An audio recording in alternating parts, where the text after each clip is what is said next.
Welcome back, everyone. This is episode 134 of the Jiu-Jitsu Dummies podcast.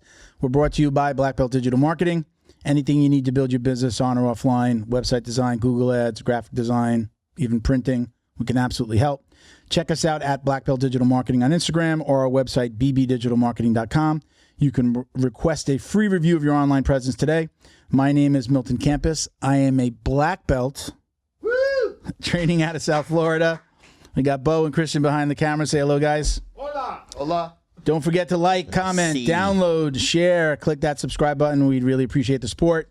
Joining us today is Rob Ingram from McDojo Life. What up? Welcome, brother. I appreciate it. Second time on the show. First time was via Zoom. Yeah, well, I did the show the first time, and we did it digital. Yeah, yeah. And then you had such a cool setup. I was like, no, I'm driving. So Okay, I cool. literally got out of the car. I drove 5 hours. Someone handed me coffee, and we got to it. What did you say? Did you say you just flown in from Vegas? You just coming back from Vegas? Like 2 days ago, there was the MMA Awards. There was Karate Combat. And then, of course, the UFC, but I missed the UFC. But damn, my boy, Stephen Thompson, just... You're a karate guy by of course, your man. heart, right? You know, like I got to root for the sport karate guys. I got to root for the Raymond Daniels and the Michael Venom Page, and you know, I mean, and people always take a crap on karate for some reason, but they like root for people who have black belts in karate. So like, it's jiu-jitsu people who shit on karate. well, like I think it's mostly jiu-jitsu guys that shit on every other discipline. Yeah, that's a problem in our industry, man. Like, you know, keep your shit to yourself. Like when it comes down to martial arts, there's over 200 different versions of karate. 200. Like they'll be like, "Yay, Bas Rutten, karate sucks." You know, Bas Rutten has a Kyokushin black belt, right? Oh, karate sucks. You know, GSP is a Kyokushin black belt. We can just keep going. Like how many how many title holders in the UFC were Taekwondo black belts? A shitload, sir. Yes. So people talk crap all they want, but at the end of the day, do the thing that makes you happy. You know, I don't think that we should be crapping on other people just because they're doing something for a different reason than we do it. Somebody wants to lose weight. They go to Aikido. They lose 30 pounds, get a gastric bypass surgery, and it saves their life. What's wrong with that? Who cares that they can't fight? Doesn't matter, you know. But as long as they're not lying, that's where I step in. And that's what we're gonna get to. So let me do a couple of our reads here, and then we're gonna jump in with you. Okay, so give me a couple minutes. So we want to thank our friends over at Flow and Roll, hands down the best custom gi and no-gi gear in the business. Don't believe us? Visit them on Instagram at flow_n_roll and check out their custom designs. They've been putting out stuff that they created over the entire year, the 2023. Really cool to see all the different designs that they've done. We just did a new design with them that's going to come out. It's a hobbyist design. It's kind of cool. Go check them out, again, at Flow and Roll on Instagram. Visit their website, flowandroll.com, and you get 20% off with code JJD. Leo Optics. Whoop. Oh, let me not knock shit over. Leo Optics. Where's the glasses? Okay. I brought them in today. Let me put them on. I broke my other ones. They're sending me new ones. I didn't, Screw came out. It was like a blind man in an orgy. You were just trying to feel your way out, you know? Leo Optics is a sunglass and apparel company specializing in signature bamboo glasses. They do the little, they'll give you the little I think that's belt, dope, actually. right? I like that. They'll do your actual belt rank. Funny they enough, me these before I had them. To kind of piggyback on that, like Leo Optics actually was like one of the first companies to ever actually send me anything. So I have a pair at my house. Yeah, that was really very cool of them. Yeah. Lionel Turner runs his company. He just got his black belt as well. So congratulations Lionel. Yeah. So love these glasses. Anybody that knows jiu-jitsu has been like, hey, but what are you doing with that? Why do at brown belt? What do you do? And I was like, he just sent them to me. I didn't ask for it. Now I can officially wear them with pride. Their passion is rooted in the jiu-jitsu lifestyle, founded in Southern California with products reflecting the BJJ lifestyle.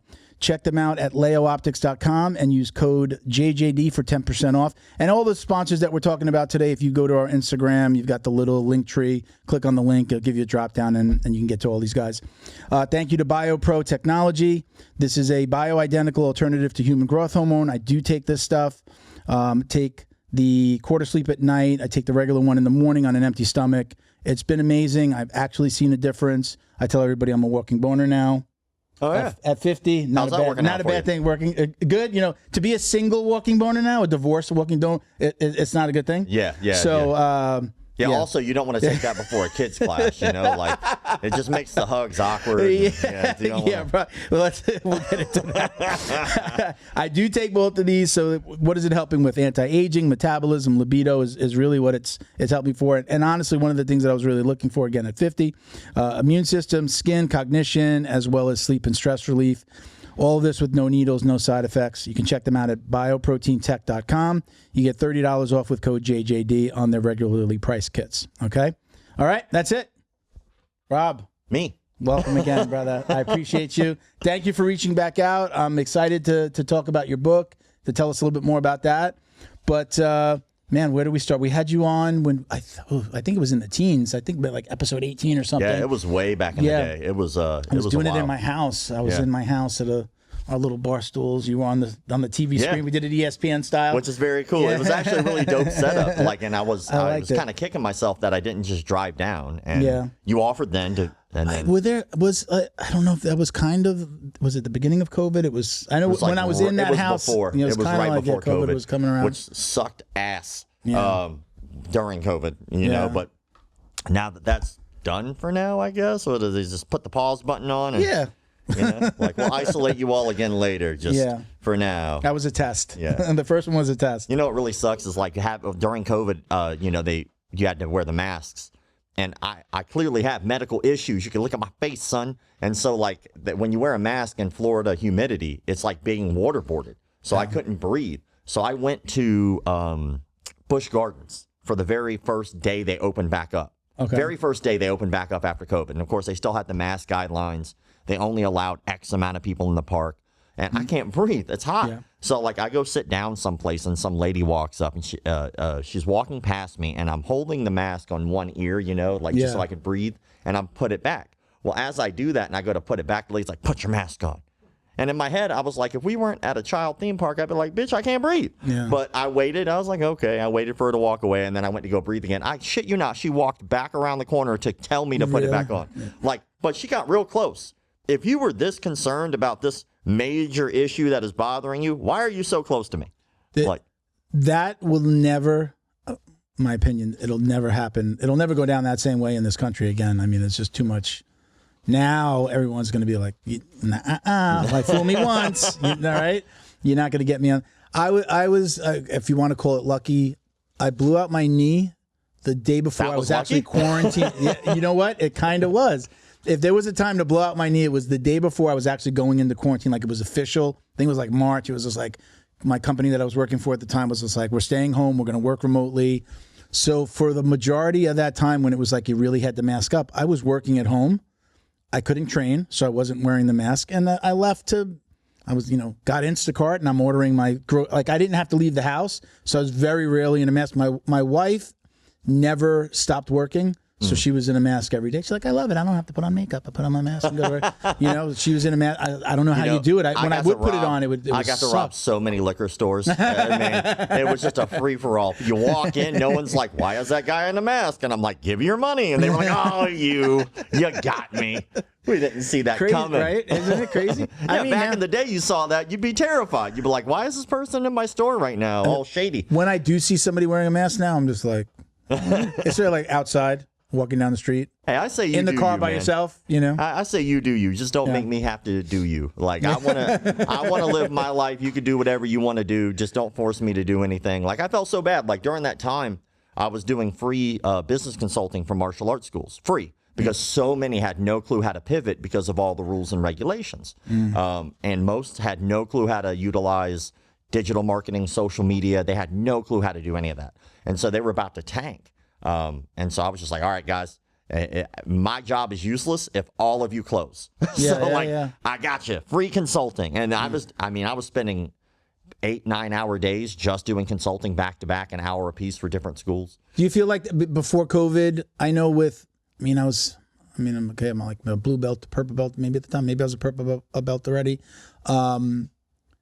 Like, people shit all over like Gracie University, people that have online courses in the beginning. Anybody that was trying to, like, maybe you can earn a belt by just doing it online. Like, Gracie University is the example that stands out to me. Like, they shit all over it. And then everybody went online. Not, giving belts, but having to move their classes online. It was just like, now it's just the norm to have some type of online component, whether it's social media, instructionals, maybe it's Instagram instructionals, your 1 minute videos. Like now everybody's now it's like you have to do it. Well, like look at so many people were talking shit about instructionals online, but then all those people were the same people who were like, I never eat McDonald's. Like, then why is all this McDonald's still open? They're flourishing. Some of y'all are lying, goddammit. So, like, when Gordon Ryan was releasing his pay stubs, he was showing, like, oh, I'm getting this much from BJJ Fanatics. There are a lot of lying motherfuckers out there who were saying, oh, I never do the digital thing. Like, yes, you do. Some of you were definitely watching his instructionals and paying for it. I don't think there's anything wrong with digital instruction. I think there's something wrong with giving a belt through just digital instruction. You have to have that sauce. You know, you have to go and train with other people. You have to have other people who have different personalities, and you have to have other people who have different styles. The only way you can do that is you have to be on the mat with those people. Yeah. And there's nothing wrong with trying to learn online. There's nothing wrong with it. You're not going to be very good, and you probably shouldn't be belted. I don't think you should be belted anyway. But I don't think there's anything wrong with getting that information. We're in a digital age. What's wrong with that? Yeah. And I think that as time goes on, there's a solid possibility that digital is going to be something that's going to be a lot more interactive than it's ever been before. Yeah. I mean, right now, digital for most people, the best you could do is like Oculus Rift, right? Like you go, you put the headset on, you're like in this VR world, that's dope. And that's what the technology is now. But what happens when it catches up to like Ready Player One status? You know, like it might get to that point. We don't know. You might be in a simulation right now. You don't know. I might be. Feels like it sometimes. God, I'd hope, because I'd love to wake up and I'm still like 12 years old and, you know, Rick and Morty style. And I just wake up like, what the fuck just happened? Like, was that a video game? Like, I died of cancer. Like, that is wild. Let's do it again. Like, you know, but. That would be nice to know that I had another try at this. Yeah, you know? That'd be dope. I'd take it. I would only want to redo it if I had the information that I have now. Absolutely. Starting over and knowing none of this, like, you know, not having any of this information. Like Matrix style. You like, just plugged I don't want to do this again. Maybe that's what happened. Maybe in Matrix, like when he's like, I know jiu-jitsu, like when they just plugged it in. Maybe he lived an entire life like as a jiu-jitsu master, and he just wakes up like, oh yeah, I forgot I was here last time. I just watched those movies the other day again. I watched all of them. Yeah, Keanu's a man. Yeah. Like he did the last John Wick in his 60s. Is he 60 already? He's gotta like how old is John Wick? I'm 66. He's older than me. Yeah. So I didn't catch up to him. Dude, like I was sick on and off for like 3 weeks, and I just was like, fuck. I was just like watching like Lord of the Rings and like watching all this stuff back to back. I said, how old is John Wick? Like he was a real person. He's 59. Well, 59. So so John Wick in the movie, or we're talking about Keanu? Keanu is 59. Okay, all right, yeah. Dude, have you seen his videos from Terran Tactical? From Terran Tactical? No, what is that? Well, you're talking about when he trained? Yeah, when he went to, dude. I didn't know what that meant. I didn't know. Like, I don't know them. I thought I was like, for the first time, I was like showing you what pasta was like. No, and you're like, no, oh my God, this is delicious. No, I've seen the Keanu videos of him training. I didn't know that's. So I didn't know that's where it was. Like, so that's it's who they were impressive called. because one, Terran himself and the team that he has over there are all like fantastic. Yeah. But Keanu Reeves himself, when like he's running and gunning on that course, is really impressive. Yeah. And especially now knowing the dude's like 59 years old. Yeah. Like, dude. Like, does you know, I've never seen him train jiu-jitsu outside of that. Does he train? I would imagine like over the years, he probably has extensive training. I'm just guessing because like back in the day when he did Point Break, which is like such a dope movie, but when he did Point Break, like he was doing firearms training then at least. Yeah. Then of course he did, you know, all the Matrix movies, which there was a lot of martial arts choreography in that. Yeah. And then of course he did John Wick. I mean, the dude's an action star. Yeah, so I mean, he's got to have something in the gas tank. Like imagine him at an old folks home, like, you know, somebody starting shit, and all of a sudden Keanu has to like, jumps over a chair and does a shoulder roll. I told you, Gladys. Don't stop taking my Jello. Orderlies like got tasers and they're just terrified of him. You know, he's off his meds again. I love when I see these stars. I mean, I think who's the girl that got roasted, the singer that got roasted for doing jiu-jitsu, but like when it's a guy, it's a little bit more well received in our world. Who's the singer? What's her name? No. Oh, no. I know who you're talking about. Yeah, she was the chick that was pissed off about the non-fat yogurt. She's a girl, and then she's a guy, and now she's a girl again. Like she transitioned, or she went non-binary. Like it's a new millennium. You can be what you want. We're just Demi avatars, Lovato? Demi man. Lovato. Demi Lovato. There you go. Thank you. So I mean, I love when I first saw it. I was just like, this is great. The more eyeballs we get on this world, the better it's going to do. We welcome everybody. But a lot of people fried her. Dude, people fry everybody who's like a celebrity. They're like, that's not real jiu-jitsu. Me, the guy who's been doing it for a year, who eats steroids. I live jiu-jitsu. I just discovered it like a year ago, but it's all I do. Yeah. Like, bitch, no, you don't. Like, I promise that. So, statistic time. We have CRM systems in martial arts schools. CRM systems are like your credit card management systems, right? You have Mind Body, Perfect Mind, Rainmaker, Zen Planner, and so on. Kicksite, like the list goes on, right? And the cool thing about those particular organizations is they keep statistics. So we know, that's how we know that on average, most people drop out between 8 months to a year and a half. So around a year, most people just quit and drop out. But also we know that 75% of people in the martial arts industry never compete. At all. Yeah. But those will be the same ones of, that's not real jiu-jitsu. Yeah. Real jiu-jitsu is about being me, and it's all about myself and I, and how I do jiu-jitsu. Like, bitch, shut the fuck up. Like, jiu-jitsu is whatever you want it to be. Martial arts can be whatever you want it to be. If you want it to lose weight, and all you want to do is go every once in a while, and that's fun for you, do it. If you want to do it just because it helps you get out of the house for a hobby, do it. If you want mentors, friendship, all that stuff, do it. If you want to compete, do that. But don't shit on everybody else who doesn't do it because they do it for a different reason. That's why our industry, I think, self-implodes on itself so much, is because rather than us all being under the understanding that we're all under the same house, right? And we're all just in different rooms, we're all in the same house. If martial arts would come together a little bit more than infighting so much about stupid, petty things, martial arts industry would grow so much more. But so many people want to segregate it like they want it to be something different. And I found like there was an ultimate irony I learned about when I was in sport karate. I had this realization really young. In sport karate, you kind of have like two different factions.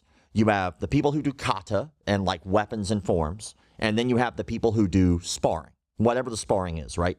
And they would constantly try to separate themselves out. They'd be like, oh, I'm a fighter. That's what I do. And they had a very non-PC way of calling kata people a very derogatory word. So you can say it here, sure. No, I can't. No, I cannot. Nice try. Not getting me today, sir. Google it. It rhymes with Saget. Okay. So, but they would that would be what the fighters would call them. Yeah. And the ultimate irony was that a lot of those kata people didn't want to do fighting because they wanted to go to Hollywood. They wanted to be stunt performers. They wanted to be action stars. And the risk of getting injured fighting was far greater than when you were doing kata and stuff like that.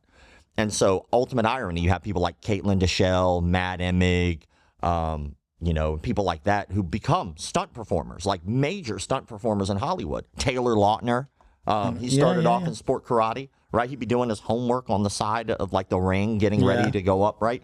And then the ultimate irony is a lot of those people that would make fun of those kata guys, they now don't even do martial arts anymore, but they'll line up to go watch the new John Wick with these 8711 stunt team guys who just do kata stuff. Yeah. And they spent their entire life dedicated to their craft. And now the guys who would make fun of them are paying their paychecks. And they never even think about it. It's because, again, it's okay to do martial arts for a different reason. How many professional fights did Bruce Lee have? 0. Well, what? Yeah. One of the most influential martial artists on the planet with no professional fights whatsoever. How many did the Ninja Turtles have? Oh, yeah, they're not real, but they still influence people. And so you can make a huge impact doing this a different way. You don't have to do it the same way everybody else does it. Keenan Cornelius is getting all kinds of crap right now because of American Jiu-Jitsu. Why? Just because he's doing it going a different path than everyone else does. He's still making an impact. Yeah. Like, again, people are very self-absorbed in the industry. I say, do you, man? As long as you're not lying, taking advantage of people. I definitely see it. I was saying before, I see it from the jiu-jitsu side. Like we're the worst. I guess I see it the most because that's what I follow. I don't know a lot about like karate and taekwondo and those. Like you said, I didn't even know that there was like that kind of infighting in karate. I know from the jiu-jitsu side, competitors shit on hobbyists, everyone in jiu-jitsu shits on every other martial art. It's not real. It's not going to work. What happens when I grab you? Like, right, I say we're the bougie. We're super bougie about jiu-jitsu. It's just like, we're the best. We can only be the best. But, you know, get punched in the face or, you know, take somebody down and, you know, they give you an up kick, whatever it is, right? You know, then you're like, oh shit, I don't strike. I don't know striking. And then you start to realize, like, well, you were even talking about the UFC, all the fighters. You were talking about Stephen Wonderboy Thompson, right? How many other fighters? Lyoto Machida, right? We shit on karate, but then you're screaming for them, you know, go. And these are, their base is karate. Like, I always call them Buffalo Wild Wing fans, not casuals. I don't like the term casuals because every sport has casual fans. Every sport that's successful and makes money has fans who don't actually do that sport professionally. Yeah. Like, you know, how many basketball games are everybody there played basketball? Yeah. Like, no one cares. Yeah. Why? Because they're paying their ticket. They can enjoy it however they want to enjoy it. Do you think that ever happened? I don't feel like that right now. That's not happening on the jiu-jitsu side. Maybe a little bit with ADCC and, you know, with I think Gordon Mo's Ryan. trying. Yeah. I think Mo, out of everybody that I've seen, is making such an impact. One, because he has a hell of a work ethic. Yeah. Two, he gives a damn about the community. He really does. Like, you know, the fight sports thing, you know, he was able to get that in the New York Times. Yeah. Like, that wasn't an accident. Like, he really puts his neck out there for the community, and he has to take the heat, and he doesn't always make the right decisions. But at the end of the day, you can see that he tries. And I think most people aren't even willing to try. I think most people are too worried about me, I, and what they're getting out of it. And I think that that's where that cult-like mentality comes in. And people have a hard time recognizing it, too. Look, man, I drink like a fish. I smoke way too much weed. And I don't train nearly as much as I should, right? So I can crap all over myself, right? But at the end of the day, like, I think that more people need to be a little more self-deprecating. Yeah. Because I think that that's where that secret sauce is. Like, look at the people who are really successful. They're willing to put their necks out there and take the heat. Where the people who aren't as successful are usually the ones pointing that finger. Yeah. But ADCC this year is going to be dope. Coming up, man, the T-Mobile Arena. Woo. It's going to be full. Yeah. You going to be there? I've got a buddy who's got 4 tickets, and we're talking about it. He bought 4 tickets, and waiting to get the official, like, yeah, let's, you know, here's your ticket. You know, so I didn't know Mo was Mo from ADCC. I've been talking to him for a long time. I think because he doesn't. His handle was just like it was something like Motar or something. Yeah, something like that, right? So I've been talking to him for years, and then like when the last ADCC rolled around in Vegas, he was like, "Hey man, are you going to ADCC?" And I was like, "Well, I don't have tickets, and it sold out." He's like, "So?" I was like, "What do you mean, so?" It means I can't get tickets. He's like, "I run it." I was like, "Oh," and that's when you realize who it was. You're that guy. And so like he hooked me up, man. Actually, really, that was a really impactful trip to my life, period. Yeah. And I can't thank him enough for that because I got to meet Jocko in person. And Jocko's now a producer on the documentary, right? Like because of that conversation, I walked up. Yeah. I was like, I'm going to introduce myself because I had done a story that he had talked about on his show, and I wanted to thank him for it. I walked up and I was like, "Hey man, I really appreciate you shouting out what I do. It means a lot. And I'm a big fan of what you do." And he knew my name, which was one weird to me. Because I was like, yeah, you. But he knew my name. That was kind of cool. And then he asked me about the documentary and how it was going, and I told him like how the things were progressing. And he was like, "Why didn't you just ask me for help?" And I was like, "I just met you, like right now. I didn't know that was cool. I couldn't just be like, hey man, can I borrow $20? Like I didn't want to be that guy." And then he came on board. I flew out. Actually, at first I thought he was messing with me. So I was like, I'll call that bluff. So I called my guys from the team, and I was like, send him an email today. Like right when it happened. I get back from Vegas, and my team is like, yo, he responded like, he actually has an assistant. But his assistant responded within an hour of getting that email. Yeah. I was like, that's wild. So I was like, all right, well, I guess I'm going to go meet him. Got back on a plane the next day, flew out. So I just got back from Vegas, got back on another plane, flew out to Victory, and then we had like a 2.5-hour meeting. And it was like a really good meeting. All we did was talk about the creative side of what we were trying to do, the goals, the approach, what I really want to accomplish. At that point, do you have a rough cut of the movie? At that point, we had 30 days filmed. So we filmed 30 days. Our original budget was $200,000. We only raised $20,000. So then I talked to my team. I was like, well, what do you guys want to do? Like, do we just axe this and just can't do it, give the money back, or do you want to follow through? And they all were like, yo, well, we want to do this. We think something's here. So they took massive pay cuts. I put in another 20 of my own money. So with $40,000 budget, and with them working practically for free, of course they got paid and whatever else we had to do, take care of hotels, food, insurance, all that, equipment. So then we wind up filming. We filmed pure gold. And we actually showed a little bit of that to him. And he was like, oh my God, this is so good. Yeah. And I was like, thank you. And then when the meeting was over, like, I think it's funny because my team is very much like a team that is used to California talk. And what I mean by that is like Hollywood California talk, where everybody kind of talks in circles and no one has direct answers for you. And I can't stand that shit. I am very much, do you want to do this or not? Because I don't want to waste my time with like 3 months of phone calls. So they were like, all right, we think the meeting went good. Like, we'll get back with them later. I was like hell you will. So I was like, you guys go ahead. I'm just going to ask him. So after 2.5 hours, like no one actually agreed to anything. I walked up and I was like, hey man, do you want to be a part of this? He was like, absolutely. We shook hands and that was it. That's like, awesome. That's how it should be. Hollywood, if you want to save money, start saying yeses and nos. Stop the we'll get back to you. We got to talk to our people. Like, bitch, you already know if it's a yes or no. Like, and so when it comes to where we are now, we actually are represented by a company called UTA, which is one of the top 3 talent agencies in the world. They're about as useless currently as a dick on my elbow. That's the facts. Like, how about you do your job? I won't talk shit about you. So they've had that. They've been a part of it for like 2, almost 3 years, like almost from the beginning. And they have done nothing to. I've raised all the money ourselves. Like me and my team, we did it all ourselves so far.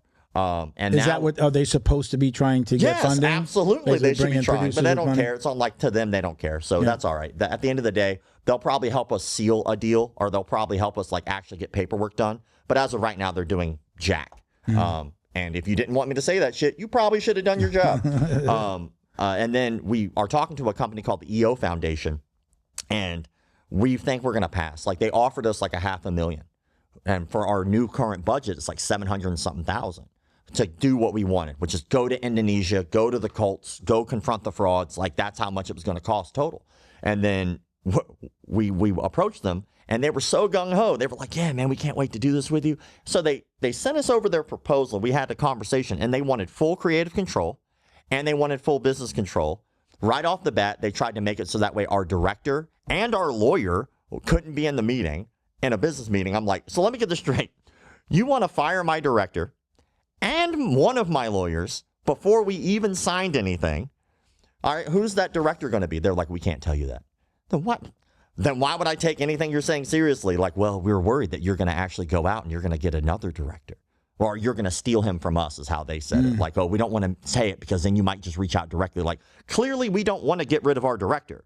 And like, so in order for me to make sure I could bypass that, so that way they could not fire them, I made them both part owners of the IP. Wow. I was like, now you can't fire them. We're going to have a meeting again.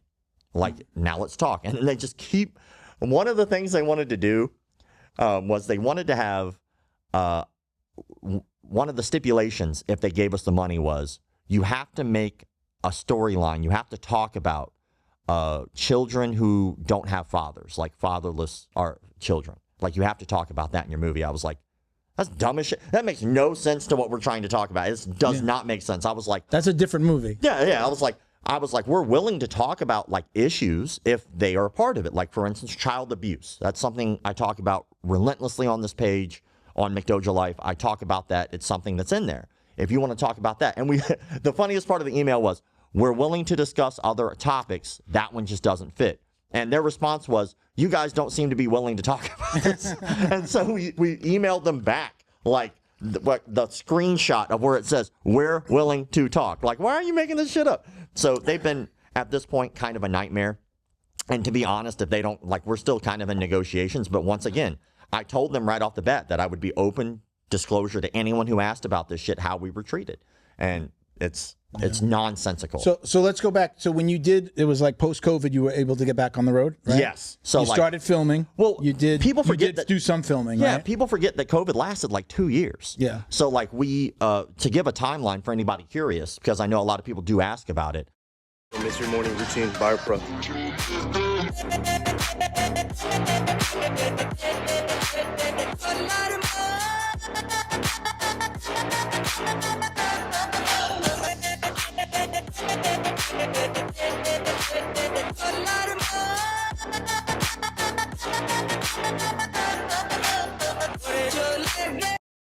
Special thank you to the crew over at Flow and Roll for all their support. Flow and Roll is renowned for their incredible no-gi rash guards, shorts, and leggings. Flow and Roll has quickly become the premier custom apparel provider for academies big and small throughout the United States. Reach out today to discuss your custom order and ask about their incredible pre-order program. You can send an email to flowandroll@gmail.com or visit their Instagram at flow_n_roll and shoot them a direct message. And yes, they can create an awesome custom gi for your academy as well. Visit flowandroll.com to check out their awesome designs, and while you're there, pick up a Jiu-Jitsu Dummy signature tee exclusively at flowandroll.com. And remember, you'll get 20% off your purchase of t-shirts, rash guards, or gis with code JJD. It took us, from the time we decided, hey, we're going to do this, it took us about 3 months before we launched our crowdfunding campaign because there was a Conor McGregor fight going on. One of our homies who does Mexican martial arts has this huge live. So whenever he goes live during UFCs, I mean, there's a lot of people in there. So it's like, we'll announce it then. So it took us 3 months to get to there. It took us a while to figure out the perks and all that too, right? So we laid out the game plan, 3 months hit, then that fight happens. We announce it. Big deal. We had a whole bunch of celebrities and people shouting it out, right? And then it takes 3 more months because 90 days is all Indiegogo would allow us to crowdfund.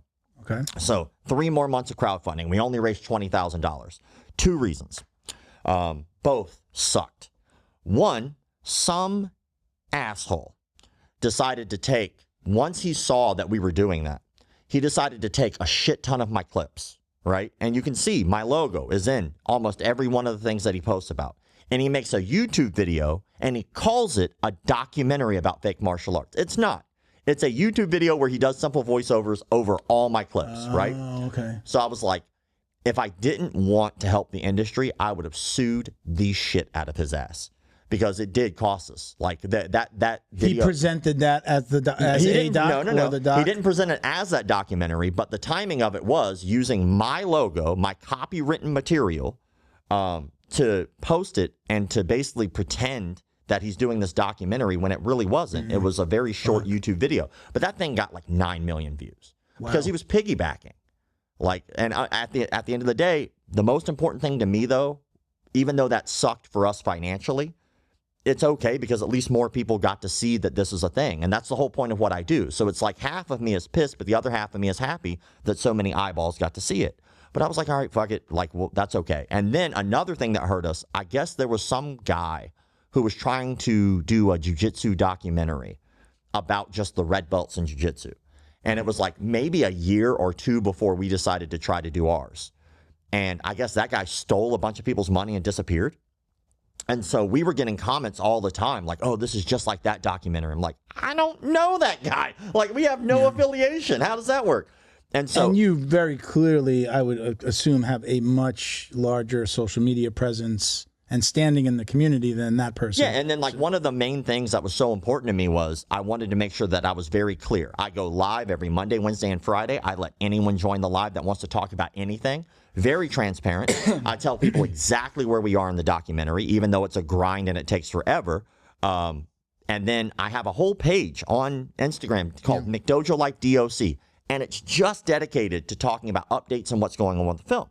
So it's like about as transparent as you could be. And there are still people who bitch about, how come it's not done yet? That's going to like, be every. How about you no kiss matter, my ass? How about that? How about the next time you want to ask about our film, when people ask about it, that means you didn't donate. That's exact. Those are the only people. Because the people who did donate, they're kept up to date. They know what's going on. The people who didn't are the only ones complaining. And it's like, you have no skin in the game. So before you ask me again, kiss my ass and then ask the question. Kiss my ass, then you can ask whatever you want. And by the way, you can go live with me. I go live every Monday, Wednesday, and Friday on Instagram. You can join live and you can ask any question you want. And I'm 100% transparent about what's going on with the film. So, but it's a struggle, man. And what really sucks is like you keep hitting every roadblock. And you're like, keep moving forward. You hit another roadblock, keep moving forward.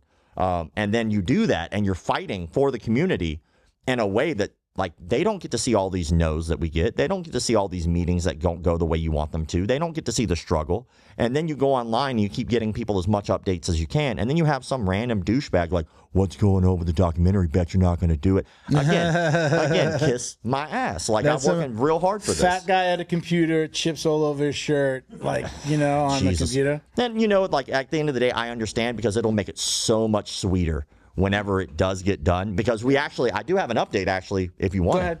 Ignore me. A handy. Thank you. I appreciate that. Wow, what a host. He's just reaching in there. Wow. I'm a little loud here. Let's see. But, like, it'll make it so much sweeter. But we do have an announcement. Like, we haven't even posted this in the DOC page yet. Okay. So we had a conversation, like, this back and forth with EO. We kind of have a feeling like it's probably going to fizzle. And who knows? Maybe not. Maybe they're just trying to strong arm us. Like, I don't know. I don't care. I don't play that game. It's yes or no. We move on with life. So we decided we're going to move forward anyway. So Amazon Prime is interested. We took that and we sat it on the shelf because they wanted us to change a little bit about the creative. Not in a negative way. It was just like, I don't really know if I want to do that. Because they wanted us to have like one centralized bad guy. And we were like, well, it kind of makes it harder for me to do what I want. So let's see if we have other options and we'll come back to them. So now we're going to go back to them in January. We're going to present what they asked for and see if they bite.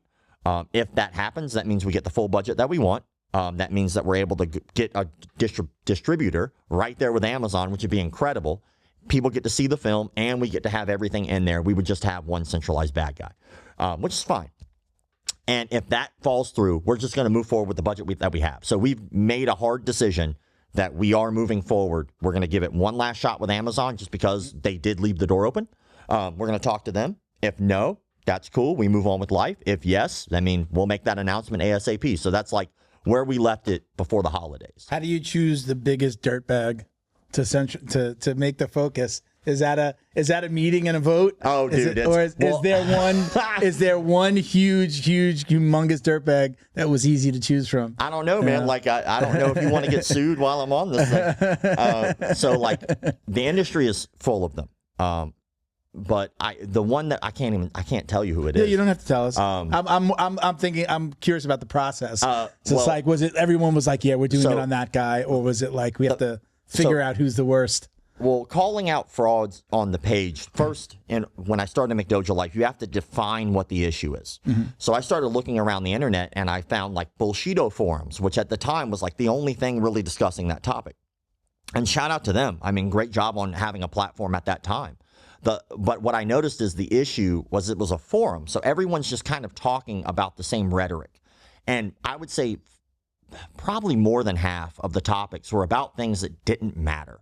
So I had to define what a McDojo is, like redefine it, because at the end of the day, people's definition of it doesn't make any logical sense.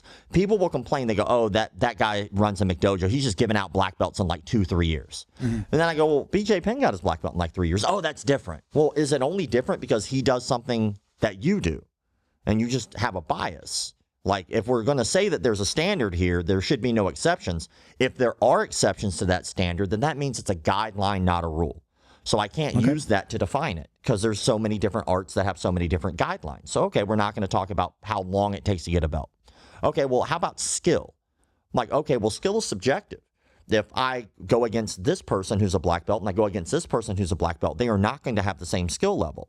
And if we're saying that you have to be a certain skill level, the pinnacle, to be able to do that, then how about we say this? How about at that point we say, if you cannot beat Gordon Ryan, you're not a black belt. How many black belts would there be? Well, maybe there's more to it than just skill. And I think that that's an important distinction. So then it kind of boils down to, well, at the end of the day, since we're complaining about all these silly things, like people will even say, oh, if you do contracts on your jiu-jitsu gym or your martial arts school, then you're a McDojo. That's a load of crap. That is not true. That's not how that works. And that's not even how contracts work. Like most contracts in jiu-jitsu or any martial art, usually there's a clause to get out. Like, and if you as a consumer go in and they say, hey, letting you know that if you sign up for the next 5 years, you cannot get out of this contract, and then you decide to do it anyway, that is on you as a consumer. Now, if they lied to you about that, that's different. That's shady. So again, we have to like find this balance of what it is. And so over the years, it took me a while to figure out the 5 rules, and they're very simple. 1, don't rape or molest people. Oh my God. Like you would think, right? And at first, like somebody did say this on Reddit, and I did listen because at first that rule number 1 was no pedophiles. And then I thought they were like, well, why don't you talk about like other ones in the industry, like other sexual abuse? And I was like, you know what? That's fair. Because usually I clump them together, but usually that word triggers people immediately to listen because that's not what they expect right off the bat. So it usually gets people's attention. But sexual offenders, right? Okay. People who've committed those type of crimes. That's 1. 2, don't lie about your belt rank or your fight record. Just don't lie about that. Usually it's the very first conversation that you have with somebody as an instructor. Somebody walks in, you give them your credentials. So if you're going to lie to their face right off the bat, you'll probably lie about everything else, right? 3, don't have shady business practices. You could do whatever you want. Do you want to charge for belt testings? Fine. There's nothing wrong with that. If you were open and honest with them, do that. Do you want to charge $1,000 a month? Fine, do that as long as you were open and honest. But don't pull the okey doke. Don't pull the wool over their eyes. Sign them up for one price, and then next thing you know, add on and tack on all these extra fees. Or don't have it so that way it's impossible for them to get out of any type of a contract. Because most contracts don't work that way, and it winds up leaving a bad taste in people's mouths who don't understand what contracts and how they work. That was 3. 4, unsafe training practices and cult-like behavior. Don't abuse your students physically.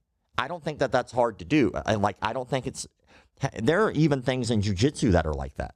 How about the people who just take off their belts and then whenever you get your promotion, they just whip you? Like, imagine we're sitting at an office, right? Yeah. Here we are, we're at a board meeting. It's me, you, the head of HR, the head of R&D, and we're all talking, right? And we're all thinking, you know what? We're going to give Steve a promotion.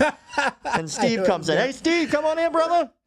We got a surprise for you. We're promoting you. And then we all take off our belts and we say, come on over. And then we just beat the shit out of Steve for 5 minutes.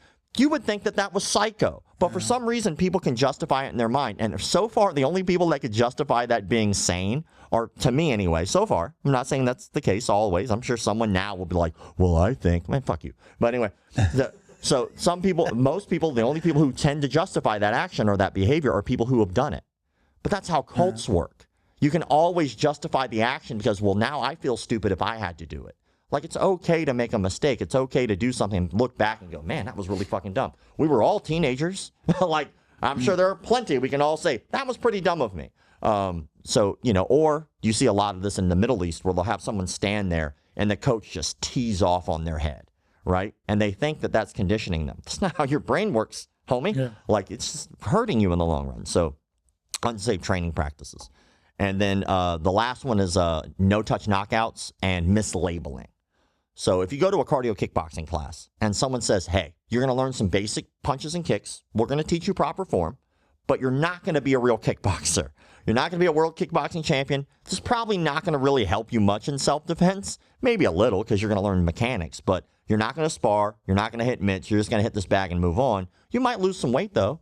That's fine. If they go, man, dude, you're going to become so much better at self-defense. You're going to become a world kickboxing champion, all because of cardio kickboxing. That's probably not the case. Is there anything wrong with it? Absolutely not. Go do that if it makes you happy. But don't lie to your students. And of course, with that, mislabeling is no-touch knockouts. You can't knock someone out with your mind. You hear that, Indonesia? like you can't. Tenaga Dalam, Ilmu Laduni, Chi, C-H-I, Ki, K-I, Ki, Q-I. It's all nonsensical. And the funniest part about Chi in general to me is how many definitions that it has. If you look online, just keep scrolling. Don't stop at the first definition you see. Just see how many there are. It could be a unit of measurement. It could be breath. It could be your life force. It could be energy. It's so many definitions. And it's funny because every Chi master always has a different definition to it. And it always fits whatever they believe it is. So it's just a word that's nonsensical that fits anyone's definition. And I guarantee you that just made a whole bunch of people mad. What are you talking about? Cheese? No, it's not. It's what you believe it to be. That's the whole point. And if you believe it's your breath, have at it, brother. If you believe it's energy, have at it. But you can't knock me out with your mind. But you can try. I'd love to. It amazes me that I still, most of this stuff I'm seeing on your pages, like you're the one. It's usually a repost of something that you've put out. It amazes me with these, approaching with the knife, like go to stab him and he just does this. And, I mean, the level, I mean, this is where I guess, right, we get into cults. The level of weakness, like for that person to actually play along and believe it. I mean, is it a weak mind? Is it you want to know it so bad? What is it? Well, what is it from that student that's playing along or believing that this is real? Again, this is just from my perspective from doing this particular job.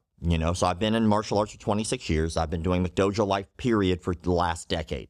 And, maybe longer. Shit, I'm getting old. I feel like it's been longer. Oh, my God. I'm getting so much older than I thought I was. I blinked and I have grays. No, I honestly, I'm trying to word it properly, but it's not necessarily a weak mind because any of us are susceptible to falling prey of a cult leader or a fraud. Most people don't believe they can, though. And you can actually find out really simply if you are susceptible. Like, really, I can just ask you a couple questions, and most people don't believe they could be had by these con artists, right? But they forget that it's a profession. Like, a con artist is an artist. Like, they are skilled at that craft. And it's real simple. Like, anybody in this room, you can answer the same questions, and you'll immediately know that you could fall prey, right? So, first question, are you a doctor? No. Do you think you'd be better at open heart surgery than a doctor? No. Okay. Are you a mechanic? No. Do you think you'd be better at fixing a car than a mechanic? No. Are you a chef? No. Do you think you'd be better at cooking a meal than a professional chef? No, but I'm pretty good. Yeah, you might be good. You might be good. Not better than a chef. Why? Yeah. Because they're all professionals at what they do. Same thing with a lawyer. If I was like, are you a lawyer? You say no. Are you better at law than a lawyer? No. Like, these are all usually very obvious, right? People go, well, obviously not, because that's what they do for a living. Are you a con artist? No. Then why the hell do you think you'd be better at understanding a con than a con artist? Sure. Okay. Like, you don't. What happens is they prey on that. They prey on the fact that you don't think you could fall victim. I mean, I hate to bring it up, but like one of the more relevant cases that happened not too long ago was like with Diego Sanchez. Diego Sanchez had Joshua Fabia taking advantage of him. Mm-hmm. I'm not going to get into all the details, and I think that Diego is a great dude. I think that he fell victim of someone who is a good con artist. And by the way, Joshua Fabia, I want to fight. I would fight you anywhere, anytime. Like, just sign the fucking paperwork. I know Karate Combat would make it happen. We can go to any other promotion. I will kick you in your midgety face. Did you go back and forth with him online? Did not you have him something? directly. Was it? Okay. But like, he was. So here's the sneaky part, and like he's a little bitch for this too. Is like, I would talk to Diego every once in a while online. Not long conversations, just every once in a while we would just shoot the shit and we'd move on with life. Somewhere along the line, he actually took over Diego's, all his socials, everything. So somewhere in there, he was posing as him. And just what a piece of shit. He also did the same thing to Stephan Bonner. Like, that to me is just the worst human being. And that is in our industry. That's what people who know what they're doing, legends in the sport. And he was still able to take advantage of them because he's a professional con artist. But I got questions for him. Like, what's it like not being able to get on roller coasters? Like, little guy. Right? I mean, we can have a very short conversation about it. I won't. I really, at the end of the day, I have questions about what Santa's like. Does he make shoes or does he make cookies? We don't know. I don't know if he makes shoes or cookies, right? Is he excited for the remake of The Wizard of Oz to get it done? Like, I have so many questions I want to ask, but like, again, after all that went down, he just kind of disappeared. And it's like, that's a fucking coward. That is a coward if I've ever seen it. You took advantage of people, and then when it came time to own up to it, you disappeared like a little bitch. And if you want to be a cult leader, do it. But at least have some fucking balls. Like, again, I'm easy to find. Anyone I've ever called out, I'm the easiest dude to find. I go live every Monday, Wednesday, and Friday on Instagram. You can join live and you can say whatever you want to me. But at the end of the day, that's the thing. People don't think it could happen to them, and that's an advantage for the con artist. Like, once you've had your heart broken, what do? Your walls go up. Once you've had your hand burned on a hot stove, what do you stop touching? The hot stove, right? You start to know that, hey, I've been burned once. I'm going to keep on the lookout. Yeah. But most of the time, the way a good con works, you don't know you were con. Yeah. Like, if you took your car to a mechanic and you're like, I don't know why my car's not running, he could tell you anything.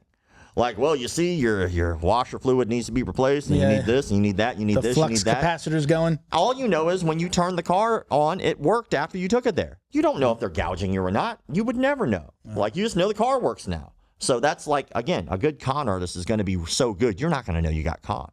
So, but yeah. How do you handle, it's actually one of the things I wrote down, I always put a few questions that I want to ask. And how do you deal with those trolls? Have you ever, let's start with, have you ever had anybody actually come on to one of your lives that was like, you motherfucker, you've been talking about me, let's have it out? Do they ever have balls to actually come on? Just 2. I've only had 2. Yeah. My favorite, though, was this dude, and I called him the seahorse guy. The seahorse guy. Yeah, you can actually see this video on YouTube. It's like, you can't see the discussion because I couldn't save the video. Like, something happened with Instagram, and it like allowed us to go. Normally, it shuts you off at like right an hour, and like it just kept going. And when I went and tried to save it, it wouldn't save, and that sucked because it was so good. But I called the guy the seahorse guy, and the video on YouTube that I did about him is called "Sexy Dance Fighting." Okay. And so it's McDojo Life Breakdown Sexy Dance Fighting, and so he was like teaching people to like ballroom dance, and they were hitting pads while they were dancing, and I was like, this is the funniest shit. So I'm like watching, I'm like, it looks fun, it'd be a fun activity. I was like, not really a self-defense thing, right? But he has a video where he's talking about how to like culminate your chi, and he's like, all you're gonna do is you're gonna make a little kissy face, and you're gonna put your little flippers out like your little seahorse, and you're gonna stick it like I shit you not, right? And so I thought it was the funniest thing. So I like called it out. So that guy got mad, and he actually like tried to get my page taken down. So he went after my Facebook. He actually did get my Facebook. Is that when your Facebook got clicked? Because you said to start over on Facebook. Yeah, and I hate to give the guy credit for it, but that was the guy that did it. So like, because it was like a copyright thing, and they were like, that's it. Copy taking you down, like, you motherfucker. That's all right. I'll just start over. How many followers did you have on that page at that time? I had just hit 100,000 at that time, and that was like Facebook was doing pretty good. Yeah, like it was right when they started to try to give you some money, and I was like, you back over that? I don't back and more. Like right? I got like over 500,000 on Instagram. I got like over 500,000 on TikTok. I'm almost at 100,000 on YouTube. Like I just don't care. And so I'll just start over. Like, so that guy comes on and he tries to battle. We started talking, man, and like. So one of the moments that stands out to me is we were talking about chi, and he kept telling me how I was wrong. And I finally was like, well, the only way we're going to actually get anywhere with this is if I find common ground. So I started talking about placebo effect, because he was kind of describing placebo effect. And then I was like, all right, placebo effect, like kind of like, it might not necessarily actually do anything, but because of the power of your mind, because of your power of belief, you believe it's going to do anything. I was like, I can see that. I could see that working the same way. He's like, that's not what that means. So as we're talking, I was like, Mom, pretty sure that's what. So I start like Googling, have my laptop up. I start Googling placebo effect. And like the way that I had worded it was pretty spot on to what the definition was. So I was like, but it says it, like, here's the definition of placebo effect. So now we're arguing about that. And then after I read the actual definition, I shit you not, he was like, they don't know what they're talking about. What's his dictionary? I was like, hold on. Who are they? Merriam-Webster. Merriam-Webster doesn't know the definition? Like, that's what they do. Like, that's their only job. They create the definition. So it was just, like, crazy to talk to crazy people. But I did get a death threat one time in London. We talked about that last time. Go ahead. Yeah, I got a death threat in London. That was wild. Like you had to call the police, right? This was serious. Well, well, luckily, I had got that message randomly on my Instagram, and it was like that private profile. And then when they said they were going to do me harm, I was like, well, there's thousands of people in here, and I have no clue who sent me this, but I know that they sent me a message of what I was wearing. And I was like, that's creepy. Shit. I was like, all right, because like they could just steal me. I'm not a superhero. I don't have spidey senses. Like, I think someone's going to hit me now. Like, that's just not how that works, right? So, but they had threatened, like, real harm. And I was like, uh-oh, well, that's not good. So, I told them at first because I thought they were just, like, a fan or something. I was like, yo, you can just come over and talk. I'm just some dude. I'm not, like, that important. Like, just come talk to me. And then when they started describing how I had, like, gotten one of their instructors, like, removed because he was a sex offender. And I made that announcement on Facebook before it was taken down. So then I made that announcement, but then after that, like, people started like going to the reviews and just started 1-starring review and leaving like the link for the gym. And of course it disappears. Then like a year later, the guy pops back up in London somehow. And then he had a new gym, and then it was just under a different name. I don't know how he did it. I really don't know how that works. But I was like, oh, that's the same guy I called out. So I did it again, and then the school got removed. So this guy was mad that school got taken down. And he was like, oh, I'm a student of that guy. He could have been. He could have been the guy. I don't know. But then he was mad about that.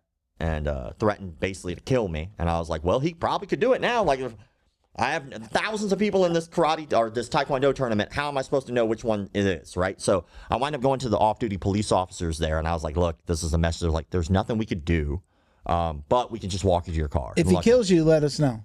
Yeah. It's like, if he kills you, we could do something about it, right? Yeah, just let us know when he actually like stabs you or hits you with his car. I always wonder how, you talked about getting the Facebook page taken down.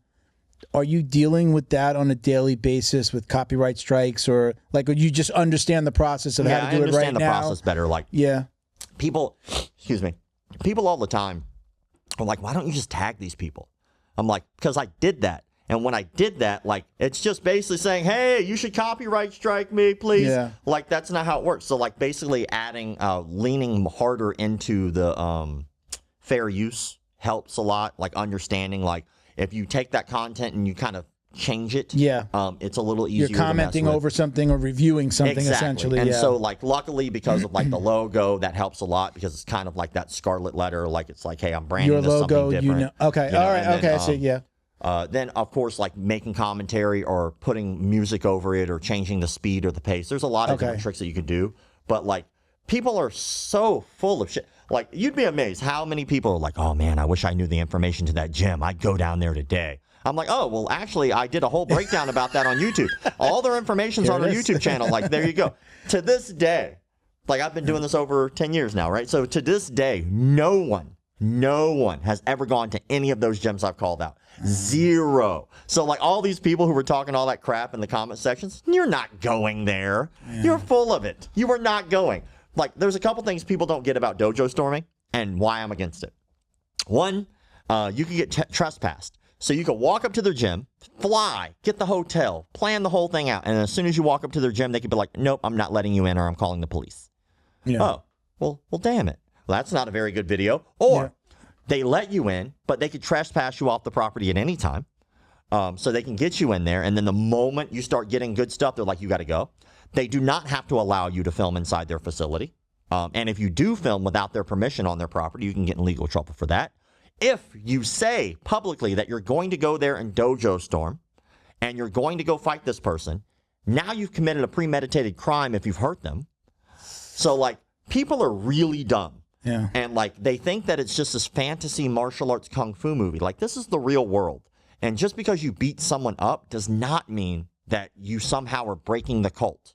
Like, it doesn't work that way. And you've not invited yourself, like you've asked to be invited or say, hey, can we stop by? And multiple times. And no one ever takes you up on that. I have had one guy, and it was like probably. That was was that in the first group of filming? Well, the documentary is different. Okay. I can tell you one story from the documentary, but of course, like we have to film some other stuff, I don't want to. But there was a guy in Orlando. His website or his Instagram handle is Art2Miss. Okay. And he was doing these instructional videos that, like, he was just making shit up. I'm like, that is not what that is. But he was serious. He was like, I'm going to train online. I was like, there's nothing wrong with you training online. There's nothing wrong with you hitting a bag. But you're literally telling people to do things that'll get them hurt. And I can see some people in the comment sections. There was a few who actually, one kid had autism. And he was like, treated this guy like he was like on his pedestal. Thank you so much. I'm following your videos. Well, like, he'd do things like, for instance, was doing a round kick on the bag. He'd point his toes directly at the bag and not pivot that foot, and he'd try to throw a round kick. And it's like, dude, you're gonna destroy your knee, like at best. Like, you can just really hurt yourself. So I was like, dude, you got to stop trying to teach people. I was like, that's where the line is being crossed here, because you don't know what you're talking about, and you not only are going to get yourself hurt, but some of these people are actually listening to you because he was gaining a following. And so I offered. I was like, look, I'll get you a fight. Like, if you really believe that you're self-trained, I know a promoter in Florida. I'll get you on the card as an amateur. You'll be an 0-0 versus another 0-0, and then you can put your stuff to the test. And he actually reached out to the promoter and tried to set it up. And I was like, oh, shit. I was like, I think I just killed this kid. Like, I was like, uh-oh. I was like, I fucked up. I didn't mean to, like, so I was like, okay, now he's not delusional. He is serious. So I was like, I reached out. I was like, look, I'm not going to lie. I didn't think you were going to do that. So I was like, I figured you would just be full of it. So I was like, now that I know you're not delusional, well, you are delusional, but now that I know you're not, now I know you'll follow through. Like, let's spar. I'll come down, we'll talk, we'll do a nice light sparring session, and then that might kind of guide you in a different way. And he accepted. And I was like, all right, cool. So me and a friend of mine, Corey, who's actually doing really well as a professional right now, we drove down to Orlando and we like interviewed him. And as I'm interviewing him, I'm just like getting more pissed off as he's talking because he like is doubling down on things that are just clearly wrong. But his ego will not allow him to just let it go. So finally I was like, fuck it, shut off the camera. I was like, all right, do you want to like actually teach us a class right now? And he was like, yeah, I'll actually teach you some stuff. I was like, cool. Turn the camera back on after I like ripped his ass up because I was just so mad at the bullshit he was spitting because he was just delusional. Yeah. So then he teaches us a class. And if you go watch that video, you can actually see the class because I just kind of like fast forwarded through it because it was just him. One of the parts, he like went to go throw a front kick and he falls on his ass. Like he's trying to teach us a round kick with that knee thing. And I'm like, dude, please stop. Like this is all just really bad. Did he have were there students there? No, as well, no, it was just him and us, and it was closed. Okay. It was like in a park. And then we wind up like putting on gloves. And if you watch the video, you could see every hit that was landed in that video. I just cut the 2 minutes down to only shots that landed. And I shit you not, he does not hit me one time. Yeah. Wow. And then we did a kickboxing round. Did the same thing. He does not hit me one time. Now, I'm not invincible. I'm mediocre. Clearly, I'm not a professional fighter. I'm just a martial artist who likes this. So for me, who's not in fighting shape, who half-assed a sparring session, who purposely was trying not to hurt him, I was like, somebody is going to actually hurt him if he gets in the ring. So, but I give the kid credit. After that, he goes online and apologizes. He's like, hey, I'm sorry. You know what? You were right. I should not be teaching this. And he said, please don't listen to me. I'm not a professional. And he said that online, like to the public. I was like, good for him. He decided not to actually go fight. And he decided to go to a gym. So that was like a really powerful So he's moment. a student. So he went in as a student, an actual student. Yeah, goes in as a student now and he's training at a gym. That was like really cool. So that you can reach these people. Now imagine if I did it the way online wanted it. I go in there and just hurt this kid. Yeah. Like what good does that do anyway? Does that negativity affect? Let's start with this question: are you always the person answering on Instagram, commenting? Is it you? Do you have people that are doing it as well? I work Is it for always me. you? Just me. Okay. I work for me.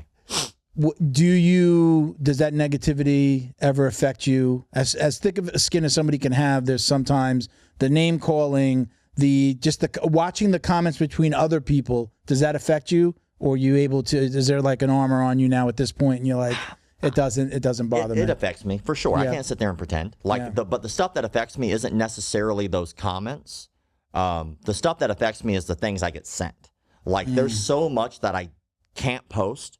And like what people also forget, like if I do a news story, right, I'm putting that out there for the world for free. And they can go watch that entire news story on YouTube for free. I spend sometimes weeks on one story. Okay. And that will get demonetized most likely on YouTube if it has to do with like child abuse. Sure. So I'm basically doing all this for pennies, right? I don't ask anybody to buy shit from me. If you want to buy a hat, you can. If you want to buy a shirt, cool. But I'm not plugging it every 2 seconds, right? I'm not asking anybody to give me any dough. Like if you want to, that's cool. So I do a lot of this just because I think it's the right thing to do. And I'll have to see things that are some of the most horrific things I've ever seen in my life. Like just to give you an idea of some of the imagery that's stuck in my head for life. I saw an 8-year-old slit his throat and kill himself because he believed he had magical powers, because he believed that he had tenaga dalam from Indonesia, which isn't done in a practice called debus, which is like self-mutilation without harm, where they'll basically like take swords and knives and cut themselves, and you'll see blood everywhere. They'll wipe it off. And how old, an 8-year-old? Yeah, he's about 8 years old from what I can tell. Slit his throat because he believed that this was real. Not going to affect. And he killed himself. Or like a dude who does something very similar to what I do in Indonesia did send me a video, and it was of a gang rape. And everyone in that martial arts school did it. So we're talking kids between the ages of like 16 all the way to like 20-something years old. Like a group of like 8, 9 dudes were sticking kitchen utensils inside this woman who's passed out. I got contacted from the mother after I started calling this kid out online. She was like, my son didn't do anything wrong. I'm like, did you see the video? Like, you're defending this rapist. I know he was your son, but get the fuck out of here. Wow. Like, that is ridiculous. So I've seen some horrific things. And now also something that gets to me is, for probably about 2 years, I stopped training, period, because I just hated this industry because of the things that were going on. You know, you have guys like the guys over at Fight Sports who were like defending a rapist. Like, Why? Like, you don't need to give that guy a severance pay. Well, I want to take care of his man. Fuck you. Like, he can go get a job. Like, that's called a McDonald's. Go get a job. They'll pay him $15 an hour. He'll be just fine. You don't need to pay him a damn thing. He needs to get the boot. Or, like, how about the things that were going on with, like, David Arnbeck molested a 15-year-old girl in his home? You can check that out online. That's all public information. Yet still runs 2 martial arts schools today. He had 3, but 1 got shut down. Like, you have all this information, and all these people still support these pieces of garbage. Like, what about the Lloyd Irvin scandal stuff? Like, did people just forget that this stuff happens? They'll still defend them to the death. They're like, no, these are good people. Like, no, the fuck they're not. Like, they're just good at convincing you that they are. And, like, the industry is full of them. So for about 2 years, I had to, like, take a step back, and I was like, I just can't be a part of this. But now I'm starting to see, like, the impact of there is positivity. It does help people. It helped me. So it's just rough to have to see that all the time. So, yeah, you can have a thick skin all you want. There's only so much you can look at. I don't know. It's not I don't want you to speak for somebody else, but since you said you know him, I want to ask you the question. You brought up fight sports several times. My school was a fight sports before all that happened, and they left. It changed its name, and removed itself from the affiliation. What changed for Mo and ADCC? Because it went from you guys will never compete here to now those guys. And just I've had Wagner on the show. He's amazing. I really like him. You know, he's a nice guy. I feel like he got caught up in some bullshit. And just to add to that, like, he made a really good public statement about it. Yeah. But then, like, he went live or something not too long after that, and, like, people were like, you said the right thing. That's when you shut up. You say the right thing, and then you shut up. But he just, like, kept going and just didn't make him look good. And I have no, like, at the end of the day, it seems like he did get caught up in that. I don't know how deeply or whatever. We had him on. We released it, and the next week everything came out. Tex Johnson with the thing and all that, with the eyeball, and then that brought it back to light. And then, like, that's when it all happened. And I had just had him on. It's amazing. I had him and his wife, and they were like, God-fearing, and he has found Jesus, and it was a great interview. Had a lot of fun, and then it was just like, oh fuck. And I even have I could show it to you, and I won't out him in any way. It's not.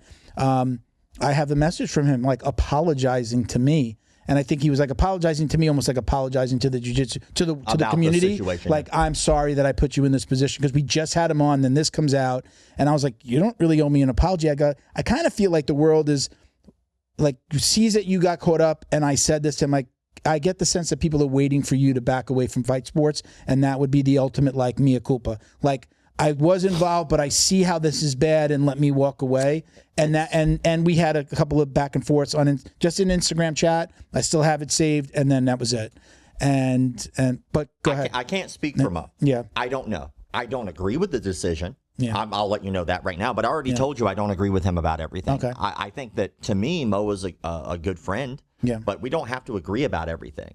I had people giving me shit. They were like, oh, you went to ADCC. What about the guys from Fight Sports? Like, I can't speak for. I don't know why he made that decision. But at the end of the day, what people have to remember is there are people who do get caught in the crossfire, like the students. Yeah. Like, they're the ones who get harmed by one person's actions or two people's actions. Yeah. And, like, it was funny because that wound up getting in the New York Times, that story. Yeah. And I remember being at ADCC, and, Cyborg is there, and he's, like, just juiced out of his mind. Like, he's just giant, like, bald, and he's, like, ready to, like, murder people. And, like, I'm in the elevator going down, and it's, like, one of those moments, so, like, like, do do do do do, like, little elevator music, and I'm just sitting there, and it's, like, just me and him. And that happened, like, 3 times. Yeah. And I was like, at any moment, he could just murder me with his hands. But wouldn't that prove my point? Yeah. Did he ever acknowledge you? Like, even acknowledge you? Not a word. I mean, and in all honesty, I don't even know if he really even knew. I think most people know who you are at this point. Maybe. I do know that you are a recognizable figure with or without the hat on. I got you. Like, we know who you are. And I'm not perfect by any means, and I understand things happen, and I understand people make mistakes. I'm not sitting here calling myself perfect in any way. And really, at the end of the day, I just try to put out the news, and people can make their own decisions. I don't want to tell people what to do with their lives. If people want to go train at Fight Sports and they are getting benefit out of it, do the thing that makes you happy. If you're getting benefit from that, do that. But what kills me is when people try to just straight up lie about things that happen. Like, for instance, I did a story about a guy who had stalked and harassed a woman. I'm trying to remember his name, but I can't remember it off the top of my head. It's on YouTube, stalking and harassment. But I reached out to two parties because this woman had done a podcast and went on a podcast called The Rear Naked Chicks. That was that podcast. Okay. So she goes on that podcast. I know that podcast. She talks about they stopped, right? They're that gone. was directly because of this. Okay, good. So she does the podcast and she starts talking about the stalking and harassment that she had undergone. And the guy who had stalked and harassed went publicly and just called these women liars. And I was like, all right, well, one of you's lying. So let me find out. Let me do my due diligence. So I reached out to both of them and I said, hey, I'm going to do a story about this. I want to give you an opportunity to speak your mind. And I was very fair. Reached out to both sides. I asked them the same questions. I was very equal. And he sent me like a report. He sent me like a press release kind of thing. Like, oh, here's a 4-page release. This is my public statement. There you go. Okay. And then they sent me a Google Drive. So the girls sent you. He sent a statement. They sent a statement. They sent me a Google Drive. So the statement was basically blackmail. It was actually, it wasn't just basic. It was blackmail. In the statement, he was like, if she speaks out about this, I hate to release these videos I have of her that'll make her look bad. And I was like, this is the opportunity to send me those videos. Like, I'm doing a story. But he was like, no, I'm not going to do that. I was like, all right, well, okay. Well, I had left. I was gone for like 2 weeks. So I got that and I got their stuff. So I hadn't been back home to actually look over it. By the time I got back, there was a cease and desist letter waiting for me from him. I hadn't done anything with it. All I was doing was just gathering research. In the Google, he doesn't know that you've gotten anything from them yet, or does he? Or did you tell him? Carl Massaro. Okay. I don't mind naming names. Fuck you. Carl Massaro. Did I say it right? Yeah, that was it. Carl. People call them Creepy Carl. Huh. So I have all these text messages, screenshots of instructors inside the organization calling him Creepy Carl. So they know. We're talking instructors who work with him, black belts, higher than him and his same level. So there are multiple calling him Creepy Carl. So they know he has a track record of being this way. I was like, okay, well, that's a little piece of evidence. Then after that, I had the actual police report. And the police report labeled literally what he did, stalking and harassment. So now I have caught him blatantly in a lie. Like you said, you didn't do that. Did she name him on her podcast when she came out publicly before? I do believe. She actually said his name? To my knowledge. Okay. I don't. It was a while ago, but I'm assuming. Continue. So when that happened, I was like, well, sorry, brother. Not only did you create this thing that actually doesn't provide any evidence whatsoever on your side, you blackmailed someone, and I have clear evidence that you lied. So I was like, you could have said anything, but that's what you chose to do, and you sent me a cease and desist? So, I shit you not. I took that cease and desist, and I recorded this and put that on the video. I wiped my ass with it. I set it on fire, and then I pissed the fire out. Why? Because fuck you. Yeah. I'm sorry for anybody who doesn't like the cussing. I apologize. I'm just how I feel. I get emotional. So some words aren't substituted. That's okay. But anyway, so yeah, you're going to sit there and try to stifle me from telling people the truth. How about you should have just admitted fault and moved on with life? Just be like, you know what? That was a rough time in my life. I did some things that I regret. I apologize wholeheartedly, and I'm trying to be a better man. Ladies, I apologize. I wish you well. I wish you nothing but the best. I am going to move forward from here out to try to be a better man than I was the day before. That's all he had to do. But instead, he slanders these women by saying, oh, they're liars. I never said it. I never stalked and harassed anyone. The police report disagrees multiple times. Wow. So I show all that on the video, right? And then later, story comes out, obviously there were people on Carl's side who just completely turned a blind eye. They were like, well, she wasn't good either. Maybe, but he didn't provide me any evidence. I would have put that in the story too, right? Yeah. So they were just completely blinded to the fact that this guy did this. And I had hard evidence to show that he did do that. And so then turns around and the two ladies, I guess, actually three of the ladies, all went to a gym in that association. So they all got an ultimatum. Hey, either you're on the podcast or you're in the gym. You can't be both. So one of the ladies was like, I'm on the podcast, and just left, which is smart because it's just a hobby. Yeah. You're literally standing up. All this at first, this is what kills me about those two women too, is they were like, women empowerment. We're going to stand up against these men who are doing this, and we're going to stand beside you. who was the victim, while he's calling you a liar. We're here for you. We're going to stand in power. So they did the podcast with her, right? Then they get this ultimatum, and the two of those ladies were like, we're going to stay with the gym. So wait a minute. This women empowerment thing just disappears when the hobby becomes inconvenient for you? You know there's more than one jiu-jitsu gym. You can just go to another one. Like, there's other places to train. So you're going to stay there with the people who are clearly defending this man. Like, just absolutely ridiculous. You know, like, that's the kind of thing that sucks in this industry. That's what gets to me. It's like you think you make an impact, and then that happens, and you're like, well, I did make an impact for those two ladies, but those other two ladies now, they just, they caved. At that point, when all of that was happening, I won't go too far into this, to my conversation with my coach, but I had a family member who had been assaulted as a child that I just found out about the assault. And I was like, I can't stay here. How do I look her in the face if she knows that this is going on in the system that I'm a part of? Nothing happened at my gym. Nothing happened at any of the gyms here in our area, South Florida. But just for me, it was enough is enough. After it was like 1, and then it was 2. And then it was like, now these guys are working in the gyms. And so I made a decision, and my co-host at the time was training at Wagner's. He left.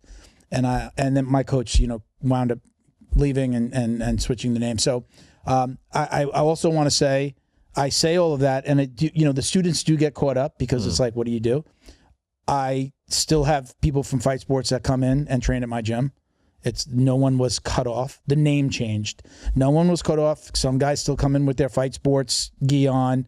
I have nothing against them. I've invited Wagner back on.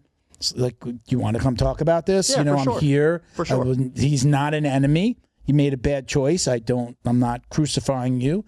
I made a personal decision for myself, which wound up, I think causing a little tiny bit of heat amongst people that were in Fight Sports that I knew, that again, people cross train and come to our gym, but I didn't care, and I stayed where I was, and I never left, and so. But again, I've invited Wagner on. It's like you always have a place to come talk about this if you want to.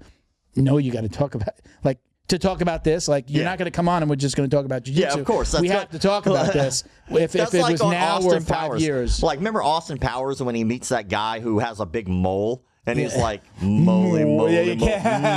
Like, you can't not talk about it. Like, I'm sorry. Like, you got to talk about it. At the end of the day, the last thing I'll say about it, because, obviously it's deep water when it comes to stuff like that, is obviously when I name these people and I talk about these things, I believe that people are shades of gray. I believe we all are shades of gray. Everyone has done something they have probably could have done better or regret. Sure. And everyone has probably done something great.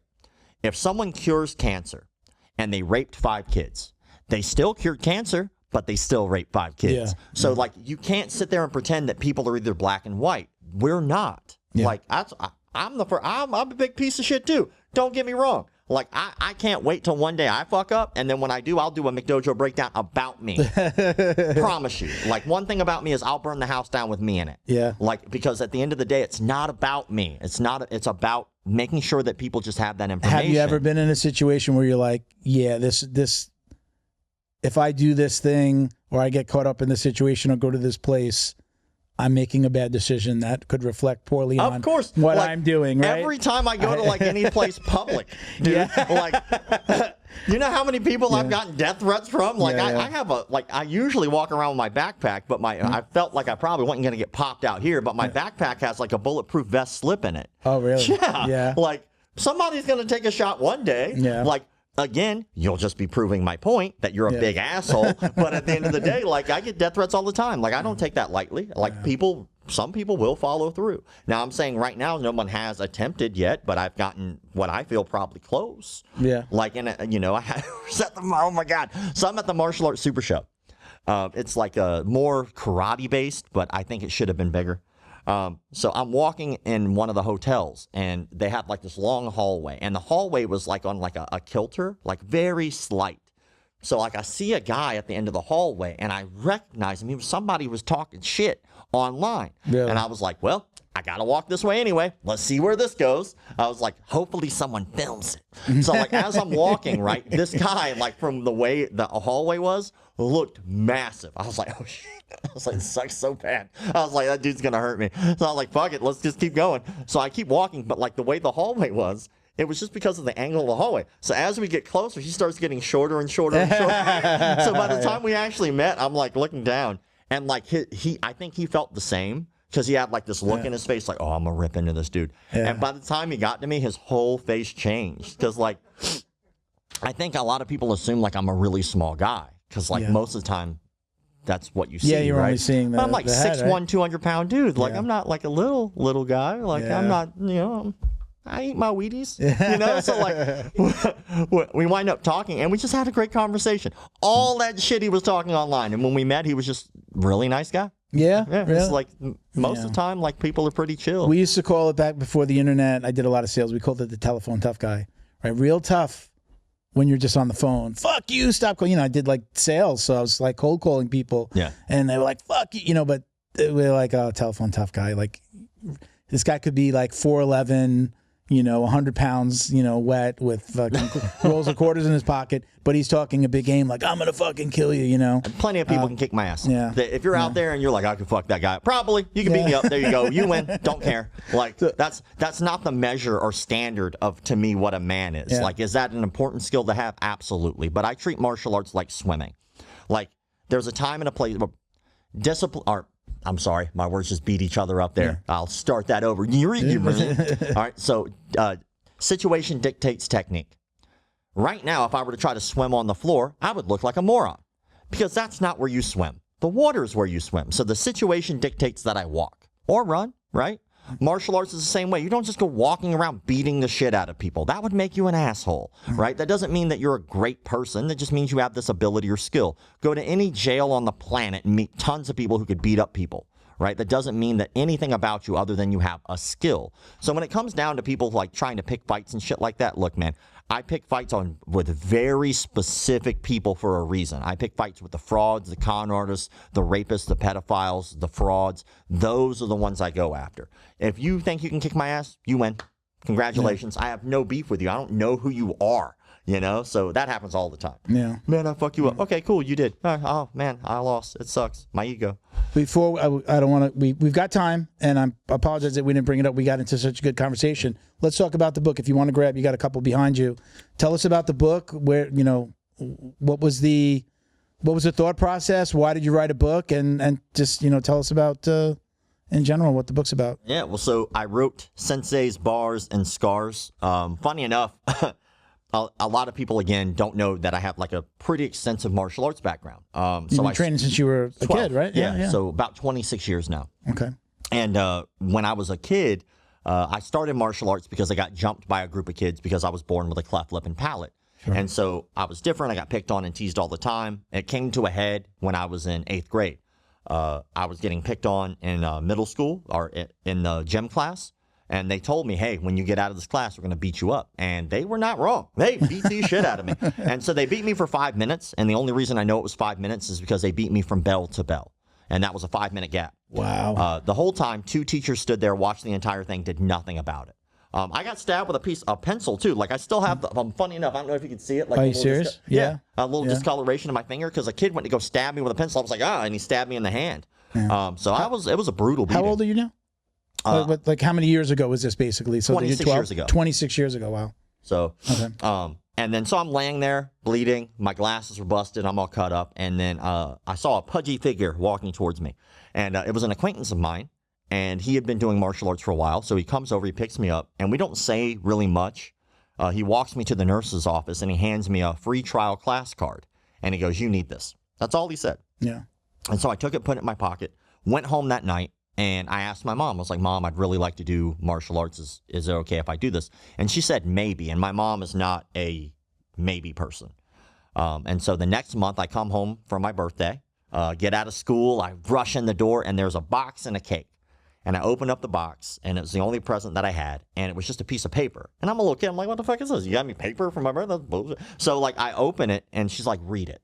And I read it and she had paid in full for an entire year of martial arts. I was like, oh, man, like, thank you. So that first class of martial arts period was on my birthday that night. My gi was waiting there, went in, took class, and I never looked back since. So it's about from that time all the way until about 23. So there's like a huge gap. But from there to about 23, because I started fighting in a local nightclub called Plush when I was 15. And they did what's called patron boxing, which is not quite legal anymore. So what they would do is they would take a boxing ring, they put it in the middle of a nightclub, and they would let anybody sign up the night of. Yeah. So the first dude I ever fought was 30 years old. I was 15. My instructor was like, yo, you could fight, but you have to leave right afterwards. I saw my instructor set himself on fire in a nightclub. That story's in there. That video's on your Instagram, right? That video's on Instagram. So that's Instagram, a real story. Like I talk about that. I did a 2-on-2 fight. That's on my YouTube channel. A piece of that is on YouTube anyway. Because that was like a 2-on-2 boxing match. That was in there. The riots that happened at that nightclub. I had to disarm a knife one time. That's in there. So there's like a lot of stories from my childhood and things I had to go through as a teenager that most teenagers probably didn't do. Wow. So it's a lot about that. I want to go back to, I asked you about how old you are now, because when you said the teachers just watched when you were getting beat up. I kind of feel like there was a point in this country where teachers got involved and then they stopped getting involved. I'm surprised to hear, 26 years ago, that teachers weren't, like, nobody tried to break it up. Because now they're worried about, I'm going to get hit, I'm going to get beat up, I'm going to get sued. Like, I don't want to get involved versus... It could have been that. I really don't have an answer for you. I wish I always wondered why they never did, because that was, like, something that was, as a teenager, I'm getting beat up. Nobody's helping me. Yeah, I'm laying there, and, like, I'm looking through the cracks of feet kicking me in the face, and I'm going, shouldn't they be helping? Yeah. Oh, well, I guess I'll just cover up and try not to die, I guess, you sons of bitches. Yeah. Like, I was just laying there getting stomped out. Like, this blows, man. I just don't want to get beat up anymore. So, but, like, I did my first tournament a month after I started. All I wanted to do was I wanted to compete. So I started doing point karate at first because I started in karate. And then I'm actually really grateful for those skills because they help out a lot. Point karate guys are really good at hitting you first. Okay. So that's a handy skill to have, especially with boxing, kickboxing, MMA. Hitting someone first is a really particular good skill to have. Yeah. But yeah, like, it was a wild time, man. And what I try to do, like, in the book is, like, I have, like, photos that go along with everything. Okay. And I know a lot of people, when they start their chapters, start with a quote. I wanted to start with proof. Like, this is a photo. This is exactly what happened. Like, there was a photo of my instructor on fire in that book. Like, you can see, like, look, if you didn't see that video, which is... So he lit himself on fire? Well, he didn't... Or he get lit on fire? He didn't, yeah, he got lit on fire. Was this like a demonstration? Yeah, or? we used to... So, like, back then, that was when I first got introduced to this patron boxing.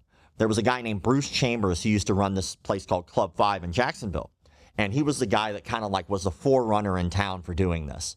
And he would put on these amazing nights where, like, he'd put the ring in, anybody could sign up the night of, and he had an announcer who was also a comedian. And so that announcer would just be roasting people, trying to get them to fight. And if you were an asshole and got in the ring, he would roast you while you were fighting. Like, so you'd be there, like, getting beat up, and then the announcer's, like, making fun of you. Like, it was a rowdy place. But my instructor was a referee there. And so kind of a part of the trade and the deal is that we did demonstrations. Gotcha. Like, in the halftime, basically. So we do, like, black light demonstrations with nunchucks and, like, stuff like that. And we do martial arts demos. And so we decided to do Devil Went Down to Georgia as a theme for a song. Okay. And there's a part in the song where he goes, lays the golden fiddle down at Johnny's feet. And for us, we had a paint pan full of Coleman's lantern fluid and our nunchucks, which had wicks for swinging nunchucks on fire. And we'd done this tons of times. We just never did it with the paint pan like that. We always did it outside. We always poured and did it. We'd done the fire nunchuck thing, just not this way. Okay. And as he goes to pull it out of the pan, a little bit of fire gets on the ring.